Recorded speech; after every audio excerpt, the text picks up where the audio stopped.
개인회생 절차에서 변제 기간은 원칙적으로 법원이 승인한 변제 계획에 따라 정해지지만 일정한 사유가 발생한 경우 변제 기간을 연장하는 것이 가능합니다. 대표적으로 소득 감소, 실직, 질병, 예상하지 못한 지출 증가처럼 채무자의 변제 능력에 변화가 발생한 경우입니다. 중요한 점은 단순히 변제가 어렵다는 주장만으로는 부족하고 실제로 변제 능력에 영향을 미친 객관적인 사정이 자료로 확인되어야 한다는 것입니다.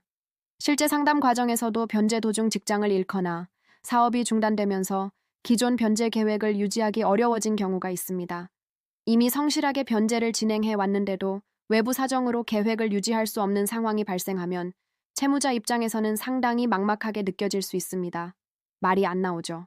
하지만 이런 경우에도 절차적으로 대응할 수 있는 방법이 존재하며 변제 기간 조정이나 계획 변경을 통해 회생 절차를 유지할 수 있는 가능성이 열려 있습니다.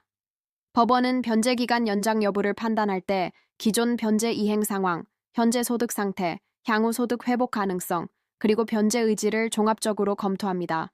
특히 이미 일정 기간 동안 성실하게 변제를 수행해온 기록이 있는 경우에는 절차를 중단하기보다는 변제 계획을 조정하는 방향으로 검토되는 경우가 많습니다. 따라서 변제 기간 연장은 단순한 요청이 아니라 변제 구조를 현실에 맞게 다시 설계하는 절차로 이해하는 것이 중요합니다. 법률사무소 아신에서는 개인회생 사건을 진행하면서 변제 계획 승인 이후에도 소득 변화나 재산 변동이 발생하는 경우를 지속적으로 검토해 왔습니다. 개인회생은 신청 단계에서 끝나는 절차가 아니라 변제 기간 동안 계속 이어지는 과정이기 때문에 변제 유지 가능성을 기준으로 사건을 관리하는 것이 중요합니다.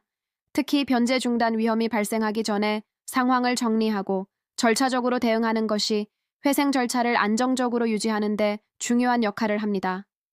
결국 개인회생 변제 기간 연장은 채무자의 변제 의지가 유지되고 객관적인 사정 변화가 확인되는 경우 법적으로 검토될 수 있는 절차입니다. 중요한 것은 절차가 중단되는 상황을 방치하기보다 현재 상황을 기준으로 변제 구조를 다시 정리하는 것입니다. 이러한 기준으로 개인회생, 채권 추심, 강제 집행까지 연결되는 사건 흐름을 함께 검토하며 진행하는 곳이 법률사무소 아신입니다. 변호사 상담이 필요한 경우에는 본 영상의 설명글을 참고하시기 바랍니다. 구독과 좋아요는 보다 꼼꼼한 법률 상담에 도움이 됩니다.